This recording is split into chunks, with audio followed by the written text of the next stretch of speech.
দীর্ঘ ৬৪ ঘন্টা অনশনে শারীরিকভাবে অত্যন্ত অসুস্থ হয়ে পড়ে চাকরিহারা অনশনকারী শিক্ষকরা। চাকরিহারা শিক্ষক বলরাম বিশ্বাসকে ইতিমধ্যেই আরজিকর হাসপাতালে ভর্তি করা হয়েছে। বাকিদের মধ্যেও একাধিক অসুস্থ হয়েছে।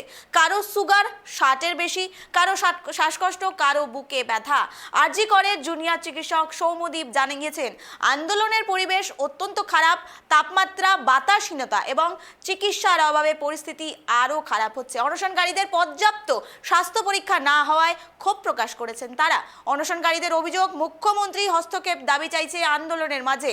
রাজ্য সরকারের পক্ষ থেকে কোনো চিকিৎসক বা স্বাস্থ্য প্রতিনিধি পাঠানো হয়নি কেন, সেই বিষয়ে কিন্তু প্রশ্ন তোলা হচ্ছে।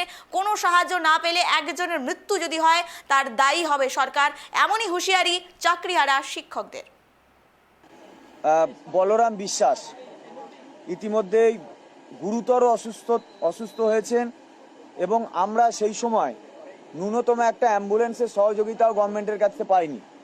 তাকে দ্রুত আমাদেরই একটা অসুস্থ শিক্ষিকা যে নিজে অসুস্থতা নিয়েও আমাদের এই আন্দোলনে এসছেন, তার গাড়ি করেই আমরা তাকে আরজিকর মেডিকেল কলেজে পাঠাই এবং আশঙ্কাজনক অবস্থাতেই তাকে এইচডিইউতে ভর্তি করা হয়।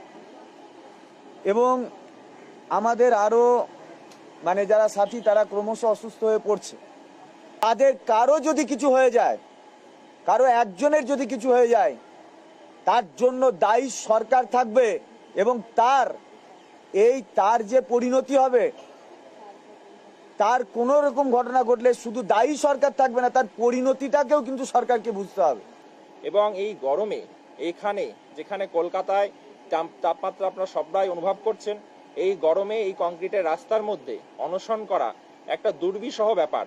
আমরা কল্পনাই করতে পারিনি, কারণ সবসময় এরকম একটা তাপমাত্রা চলে যাচ্ছে, লু বইছে, এরকম একটা কন্ডিশন এখানে চলছে। তার মধ্যে এখানে অনশন করা, সত্যি কথা বলতে গেলে এটা অনশন করার অ্যাডিকুয়েট জায়গাও নয়। আজকে আমরা বলতে বাধ্য হচ্ছি যে এই জায়গা অনশন করা যায় না, তার জন্য যে মিনিমাম একটু রেস্ট দরকার, মিনিমাম একটু ঠান্ডা বাতাস দরকার, সেই জায়গাটাও কিন্তু এখানে নেই। একটা অস্বাস্থ্যকর পরিবেশের মধ্যে আজকে আন্দোলনকারীরা বাধ্য হচ্ছেন তারা অনশন করতে। এবং সরকার তারা কোনো মেডিকেল টিম এখানে তারা পাঠায়নি, এটা আমাদের ভাবতেও লজ্জা লাগছে। যেখানে সরকারের উচিত ছিল দিনে 2 বার করে মেডিকেল টিম পাঠানো এবং প্রত্যহ তাদের যে রুটিন ব্লাড টেস্টগুলো হয়, blood pressure, blood sugar check, urine ketone sugar check এবং মিনিমাম ব্লাড টেস্ট করার দরকার হয়, তার কোনো আমরা পদক্ষেপ আমরা এখনো পর্যন্ত লক্ষ্য করলাম না।